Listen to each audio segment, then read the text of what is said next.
For decades, Marvel sold us the Hulk as a founding Avenger, a misunderstood hero, and a green-skinned powerhouse for good. We're told he's the strongest one there is, a hero at his core who's just complicated. But let's be honest, the Hulk is a failed hero. He is fundamentally broken, defined by flaws so deep that Marvel has spent 60 years trying and failing to fix them. From his fractured mind to his world-shattering rage, these aren't just character quirks. They are the very things that make him a constant threat to the world he's supposedly protecting. His story isn't one of triumph, it's a tragedy. He's not a hero we should be rooting for, but a monster we've been told to forgive. Today, we're breaking down the 10 critical flaws that prove the Hulk is the ultimate heroic failure. We'll explore his splintered psyche, the trail of destruction he leaves behind, and the narrative corners he's been written into time and time again. Section 1. The uncontrollable mind. The core of the Hulk's problem is that his mind is a war zone. This isn't just a guy with an anger problem. It's a profound psychological schism that makes being a true hero almost impossible.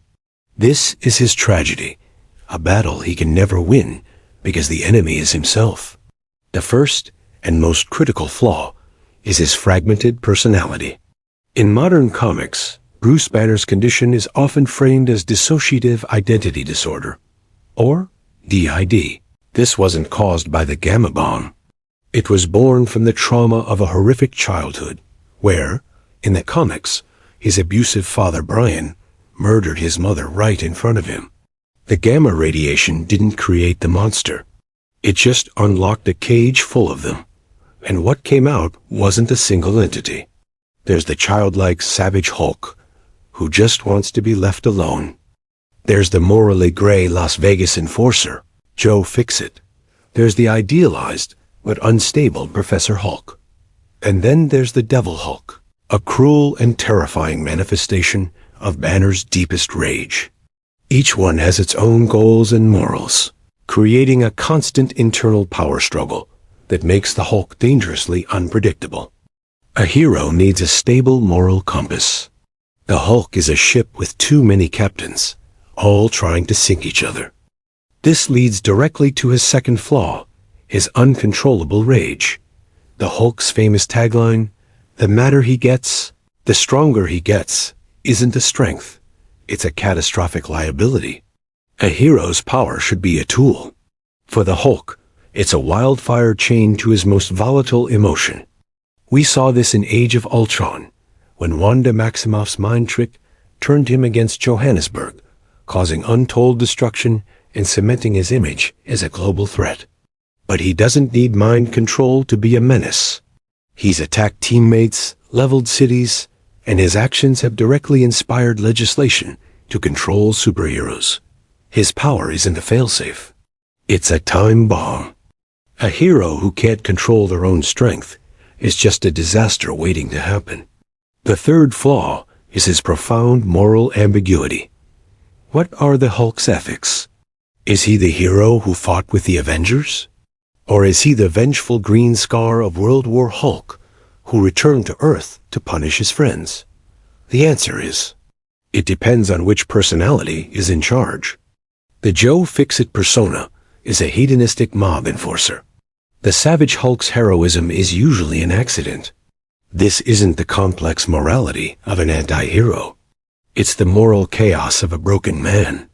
In some comic timelines, he becomes the maestro, a tyrannical dictator who conquers a ruined Earth. You can't count on him because you never know who you're going to get. Finally, there's his dependence on external triggers. Bruce Banner doesn't choose to be a hero. He doesn't choose to become the Hulk at all. It happens to him, usually triggered by fear or stress.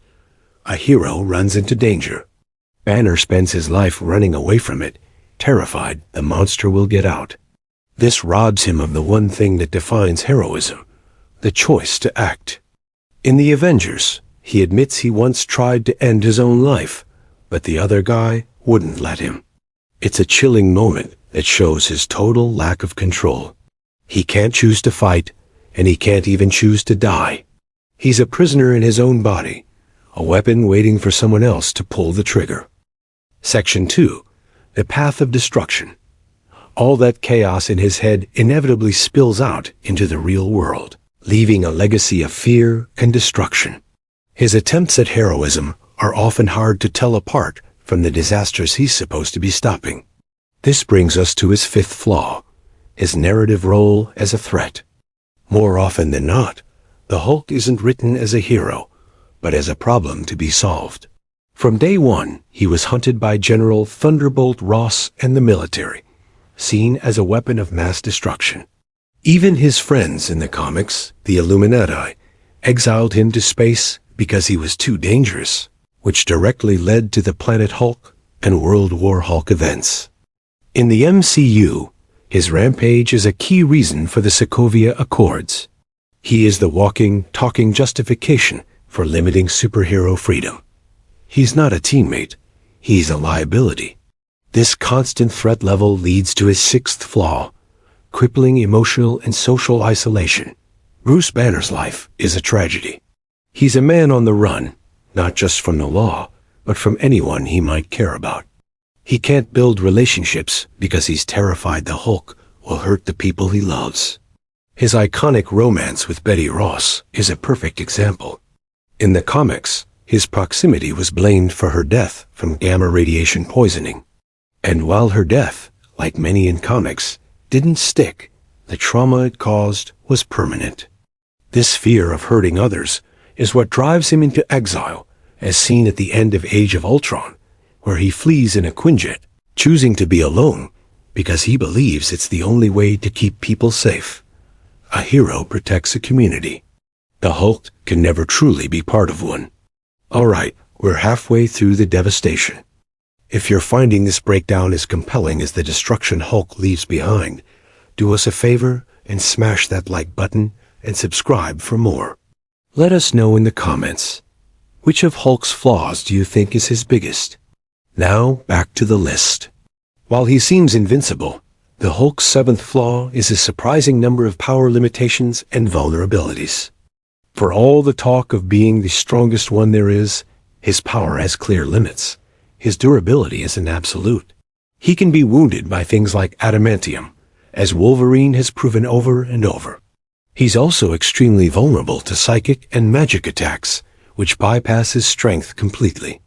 In the MCU, he has been noticeably depowered at key moments, leading many fans to feel he's been nerfed to make other characters look stronger, from his defeat by the Hulkbuster armor to getting dismantled by Thanos in Infinity War.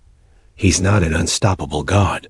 He's a creature with obvious weaknesses that smart opponents can and do exploit. Finally, underpinning his entire existence is the eighth flaw, his tragic origin. Unlike Captain America, who chose his power, or Iron Man, who built his, Bruce Banner is the victim of a terrible accident. His story isn't about empowerment. It's a curse. It draws from horror classics like Dr. Jekyll and Mr. Hyde and Frankenstein. His life is a constant struggle for control, not a crusade for justice. His most memorable stories, like Hulk, The End, aren't about heroic victories, but about profound suffering, with Banner forced to endure eternity as the last living thing on Earth. Heroes are meant to inspire hope. The Hulk represents inescapable suffering. Section 3. The narrative dead end. For over 60 years, Marvel's writers have struggled with one big question. What do you actually do with the Hulk? His very nature has pushed him into a narrative corner, leading to the last two flaws on our list. The ninth flaw is his wildly inconsistent power scaling and portrayal. Who is the Hulk, really? A simple-minded brute? A cunning strategist? A dabbing, selfie-taking celebrity? The answer changes depending on who's writing him. This has made it impossible to build a stable character. One minute, he's punching through dimensions. The next, he's beaten by a big net. The MCU has this problem in spades. He goes from the terrifying beast in the Avengers, to a gladiator toddler in Thor, Ragnarok, to the smart Hulk in Endgame, whose entire character arc happens off-screen. The writers of Infinity War and Endgame have even admitted they struggled with the character, with co-director Joe Russo saying, "We just didn't know what to do with him." This constant shifting prevents him from having the kind of compelling, consistent journey that defines great heroes. This leads to the 10th and final flaw, a narrative over-reliance on rage and violence. For most of his history, the Hulk has been stuck in a loop. Banner seeks peace. Something makes him mad. He smashes things, he feels guilty, and it all starts over. While this can be compelling, it has severely limited his growth. His stories too often choose big fights over real character development. The core of his character is a deep psychological horror story about trauma and identity, but that's often pushed aside for another city-leveling brawl. The tragic irony is that the most interesting thing about the Hulk, the drama between Banner and his alters, is what makes him so difficult to fit into a standard superhero story. So he remains stuck, a character of immense potential who is too often reduced to his most basic function, to smash. Conclusion: when you put it all together, the picture is pretty clear. The Hulk isn't a misunderstood hero. He's a catastrophic failure, a character defined by flaws so fundamental that you can't fix them without erasing what makes him the Hulk. His mind is a battlefield. His power is a curse tied to a loss of control. He is an outcast whose very existence inspires fear. And for Marvel, he's become a narrative problem child, so inconsistent that his biggest moments of growth happen off-screen, and his most famous trait, his rage, has become a cage. The story of the Hulk is the ultimate tragedy. It's the story of a man who can't find peace, a monster who can never be a true hero, and a curse that can't be broken. He is a living weapon of mass destruction that can be aimed, but never truly controlled. The biggest lie Marvel ever told us wasn't that a man could become a monster. It was that we should call that monster a hero.